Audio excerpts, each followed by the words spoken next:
आप मकान को याद करो, मकान आपको याद नहीं करेगा। आप गहनों को याद करो, गहने आपको याद नहीं करेंगे। आप गाड़ी मोटर को, रुपए पैसों को याद करो, ये जड़ चीजें आपको याद नहीं करती है। लेकिन आप ईश्वर को याद करो तो ईश्वर आपको याद किए बिना कभी नहीं रहता है। भले आप कीड़ी की चाल से चलोगे तो वो गरुड़ की चाल से आएगा, और आप कंगाल की रीत से उसका स्वागत करोगे तो वो अपने तरफ से तुम्हारा स्वागत करेगा। फायदा तो आपको ही है। कंगाल की और सम्राट की दोस्ती हो जाए तो फायदा कंगाल को है, कीड़ी की और गरुड़ की दोस्ती हो जाए तो फायदा तो कीड़ी को है। ऐसे जीवात्मा और परमात्मा की प्रीति हो जाए तो फायदा तो जीवात्मा को ही है भाई। हमेशा बुद्धिमान बड़े लोगों से प्रयत्न करके दोस्ती रखते, संबंध रखते, भाई बड़े आदमी कभी काम आ जाएंगे। तो उन सारे दुनिया के बड़े आदमियों के बड़ों का बड़े बाप, उनके बापों का बाप, पुरखों का पुरखा तो तुम्हारा परमात्मा है, और वो आत्मा होकर बैठा है। उसके साथ संबंध जोड़ना कोई कठिन नहीं है, क्योंकि उसके साथ तो तुम्हारा बिल्कुल पक्का संबंध है। देह के साथ तो माना हुआ संबंध है, और समाज के लोगों के साथ तो बनाया हुआ संबंध है, और उसके साथ तुम्हारा शाश्वत संबंध है। 3 प्रकार के संबंध होते हैं। एक संबंध होता है जन्मजात संबंध। जीव पैदा हुआ, आप अमुक जाति के हो गए, अमुक के बेटे हो गए, अमुक के पोते हो गए, अमुक के दोहते हो गए, अमुक के मामे बन गए, अमुक के भांजे बन गए। जन्मजात आपका संबंध बन गया। एक होता है जन्मजात संबंध, दूसरा होता है संपादित संबंध।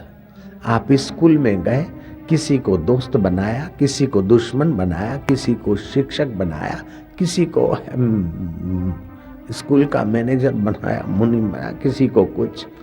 बड़े हुए, किसी को पत्नी बनाई, किसी को साला बनाया, किसी को ससुर बनाया, किसी को ससुर का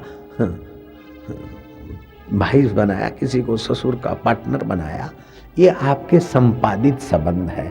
किसी को अपनी पार्टी वाला बनाया, किसी को पराई पार्टी वाला बनाया, आदि आदि। ये संपादित संबंध है। जन्मजात संबंध, संपादित संबंध। तीसरा संबंध होता है आपका परमात्मा के साथ। जन्म के पहले भी संबंध था, अभी भी है, और मौत के बाद भी रहेगा। इसको बोलते हैं वास्तविक संबंध।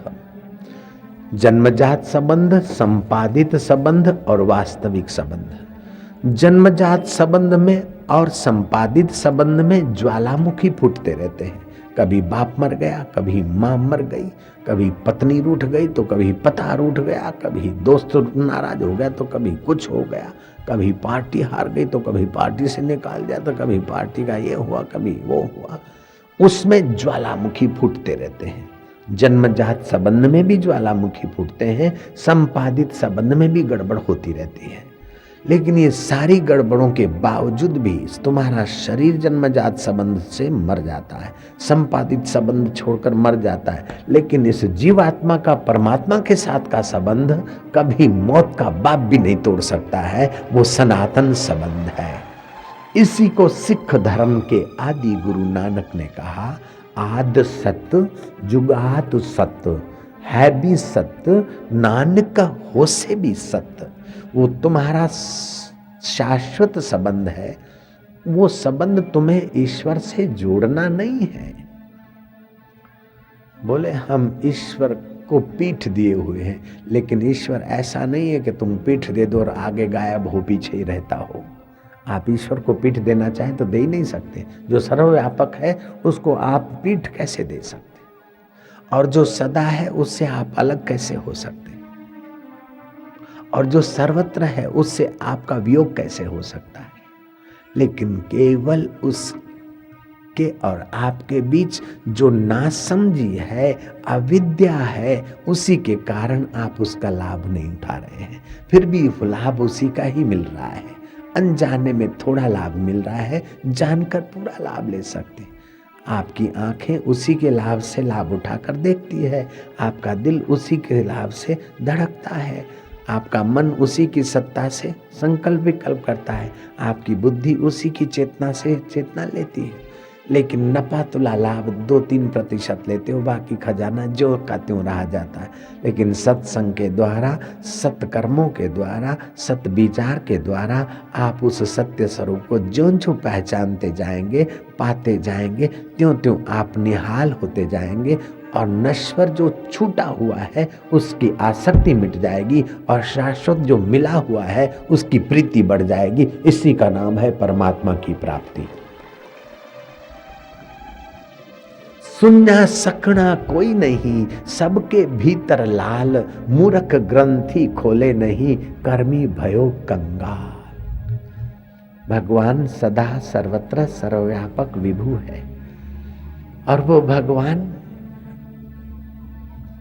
जैसे कल कारखाने का लगाने वाला मालिक कभी कल कारखाने में आ जाए और सेटिंग कर ले, ऐसे ही भगवान सृष्टि में कभी कभार अवतार लेकर आ जाते। इस प्रकार के भगवान के 24 अवतारों का वर्णन श्रीमद् भागवत में आता है। भगवान के 24 अवतारों का वर्णन के उपरांत भी भगवान के अवतार माने गए। जैसे कौमार सर्ग में सनक सनंदन सनत कुमार आदि, पृथ्वी को रसातल से ऊपर लाने के लिए जो भगवान का अवतार शुक्र रूप अवतार माना जाता है। नारद भगवान का संकल्प है, ये तीसरा अवतार माना जाता है। मूर्ति के गर्भ से नर नारायण प्रगटे, ये भगवान का चौथा अवतार माना जाता है। देवहूति के कुख से भगवान प्रगटे और ज्ञान का प्रकाश किया और अंत में जहां कलकत्ता में गंगा सागर का मेला लगता है, समुद्र ने उनको स्थान दिया और वहीं विराजे। वह कपिल अवतार पांचवा माना जाता है। छठा अत्रि और अनुसया के गर्भ से भगवान दत्तात्रेय का अवतार माना जाता है। सातवां रुचि और प्रजापति के यहाँ आकृति पत्नी से यज्ञ रूप में भगवान अवतरित हुए। आठवां नाभि राजा की पत्नी मेरु देवी के गर्भ से ऋषभ देव का अवतार माना जाता है, जो जैन धर्म के प्रथम तीर्थंकरों में गिना जाता है। अब जैन सनातन धर्म से कैसे अलग हुए, जयराम जी की, और सनातनी जैनों से अलग कैसे हो सकते हैं? जयराम जी बोलना पड़ेगा। जो कहता है मैं हिंदू नहीं हूँ जैन हूँ, तो मैं उसको प्रार्थना करूंगा कि तुम पहले हिंदू हो बाद में जैन हो, जयराम जी की। जो कहता है कि मैं सरदार हूँ हिंदू नहीं हूँ, मैं उसको आग्रह पूर्वक कहूंगा कि सरदार तू पहले हिंदू है बाद में सिख है, जयराम जी की। गुरु की सिख माने तो हो गया सिख, और की है।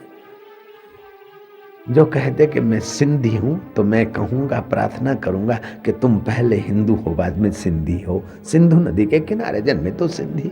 कोई कहता कि मैं मारवाड़ी हूं, मैं आग्रह पूर्वक कहूंगा कि तू पहले हिंदू है बाद में मारवाड़ी है, जयराम जी बोलना पड़ेगा। और कोई कहे मैं इंसान हूं, तो मैं कहूंगा पहले तू आत्मा है बाद में तू जीव है और बाद में तू इंसान है, जयराम जी की।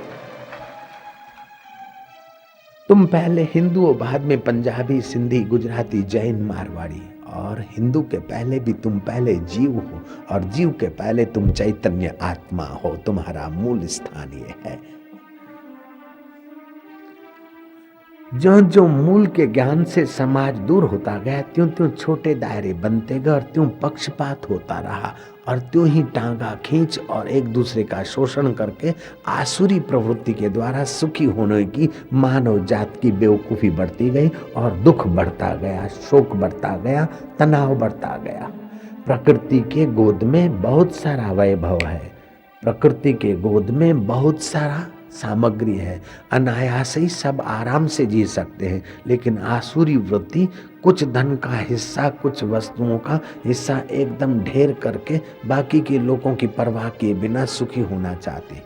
धरती का जो धन वैभव है, धरती का जो ऐश्वर्य है, उसका 80% 20% लोगों ने अपने पास दबोच के रख दिया है।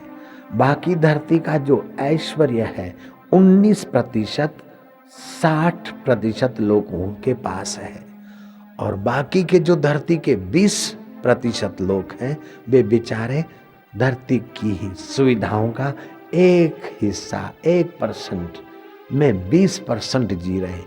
एक बाजू 1% में 20% जी रहे हैं और दूसरी बाजू 20% को 80% माल दबोचने की लालच लगी है। अब जिनके पास धरती का ऐश्वर्य 80% ही दबा हुआ है, वे अगर 80% संग्रह की जगह पर 79 पे राजी हो जाए तो जो बेचारा पैदल जाता है उसको साइकिल मिल जाए, और जो साइकिल पर जीता है उसको मोपेट मिल जाए, और मोपेट वाले को मारुति मिल जाए, और एक कमरे वाले को 2 हो जाए और 2 वाले को 4 हो जाए, केवल 1% लोभ कम हो जाए उन संग्रहखोरों का, तो समाज में स्वर्ग आ जाए भैया। और वे लोग अति संग्रह के कारण सुखी है नहीं। अति संग्रह के कारण मैंने ऐसे कई सेठों को देखा, संपत्ति तो खूब है लेकिन बीमारी ऐसी कि लड्डू नहीं खा सकते, डायबिटीज है। गाड़ियां तो बहुत है लेकिन पैरालाइज है, गाड़ी में नौकर और नौकरानी मजा कर रहे हैं। सेठ तो इनकम टैक्स, सेल टैक्स के टेंशन में ही तड़फे जा रहे हैं। जयराम जी बोलना पड़ेगा। 1923 में अमेरिका में वो वर्ल्ड रिचेस्ट पीपल, दुनिया में धनाढ्य लोगों की एक लिस्ट बनाई गई और 25 साल के बाद सर्वे किया गया कि उनकी क्या स्थिति है। तो अमेरिका में उंगली के इशारे से गेहूं का और आलू का मार्केट डाउन कर सकता था और तेज कर सकता था, इतना पैसा उसके पास। 25 साल के बाद उसको जांचा गया तो वो सट्टे के चक्कर में आकर न करने का कर बैठा और जेल में पड़ा है। दूसरा जो फाइनेंशियली धीरधार करता था, श्रॉफ था, ब्याज मार्केट का एक इक्का था, वो उसको देखा तो हार्ट अटैक हो गया, उसके छोरे लोफर पाए गए।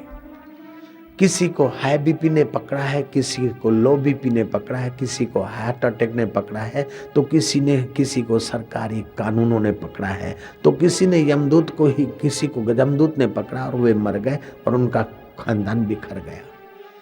तब शास्त्र की बात का प्रत्यक्ष होता है, अनित्यानि शरीराणि वैभवो नैव शाश्वतः। ये शरीर अनित्य है और वैभव शाश्वत नहीं। अनित्यानि शरीराणि वैभवो नैव शाश्वतः नित्य सन्निहितो मृत्यु कर्तव्यो धर्म संग्रह। शरीर अनित्य है, वैभव शाश्वत नहीं और नित्य रोज मौत नजीक आ रही। एक आदमी भागता आया कि बाबा जी वो बरसाती तालाब सूख गया। मैं क्या, कब सूखा? बोले अब भी सूखा। मैं क्या, गलत बात है, जब से भरा था रोज बाष्पीभूत होकर सूख रहा था। बाबा जी वो फलाना गेमा जी मर गया। मैं क्या, कब मरा? बोले अब बारे मरियो है। मैं क्या, खोटी बात है, जब से जन्मा रोज एक एक श्वास, हर मिनट एक 10 श्वास, 20 श्वास करके, हर मिनट मरते मरते, हर घंटे मरते मरते, हर रोज मरते मरते, हर हफ्ते मरते मरते, हर महीने मरते मरते, हर साल मरते मरते, आज उसका मरना पूरा हुआ। रोज मर रहा था। सही बात तो यह है कि आप हम रोज मर रहे हैं, फिर भी क्या हाल है? बोले बाबा जी जी रहे हैं। जी क्या रहे हो बड़े मियाँ? मर रहे हो। जयराम जी की क्या जी रहे हो? खाक जी रहे हो, रोज मर रहे हो, हर दिन मर रहे हो। कथा में आए थे उस समय जो तुम्हारी आयुष्य थी अभी उतनी नहीं है, बुरा मत मानियो। और अभी जो तुम्हारा आयुष्य है, घर जाते जाते 1 घंटा और भी आप मरते ही चले जाएंगे। संत कहते मरो मरो सबको कहे, मरना न जाने कोई, एक बार ऐसा मरो कि फिर मरना ना होई। ऐसे अपने रब में मर के दिखा दो।